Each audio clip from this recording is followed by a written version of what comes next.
От 8 до 19 на всеки 30 минути се следи поведението на животните. Прави се едно наблюдение. Благодарение на бинокъла в рамките на 5 минути се следят активните в момента животни. Те естествено не всички са излезли от дупките си едновременно. Следи се дали има животно на пост, така наречената поза стълбче или колче. Това са когато са изправени на задните си лапички и се оглеждат за някаква опасност, за някакъв хищник.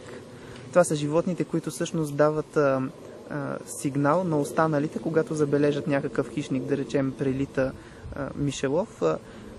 Сянката им действа доста стресиращо, веднага се издава един свирукащ сигнал от животното, което е на пост, и останалите, които през това време се хранят, седят си до дупката или са полегнали в тревата. Тя е доста ниска все пак, защото е окосена или в естествени условия опасана от животните, но тези, които в това време вършат някакви други дейности около дупките си, се прибират вътре. Основно се занимават с две неща: да се хранят и да копаят дупки. И това е така, защото е изключително важно. Тези две неща определят дали ще изкарат зимата или няма да изкарат зимата. Дупките обикновено имат сложна система от канали за вентилация, за обезводняване при проливни дъждове. Много често лалугерите, като изпаднат в зимен сън, те заравят, почват да копаят един вертикален канал на жилището си, но не го изкопават до край. С пръста, която са взели от полуизкопания канал, запушват стария ход, за да предпазат от влизане на вода и на студ.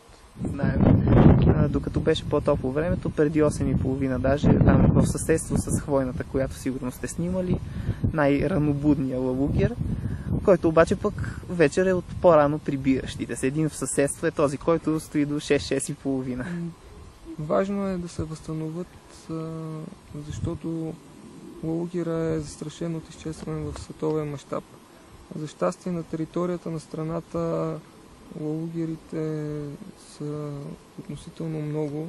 Голяма част от застрашените видове хищни птици, които, например, е скалния орел, именно предпочита да лови лалугери, тъй като лалугерите са по-едри от другите гризачи и по този начин всъщност ние не спасяваме един вид, ние спасяваме няколко вида от изчезване. Обаче, за съжаление, има твърде много туристи, които не спазват режима на защитената територия. Ние се намираме все пак в природен парк.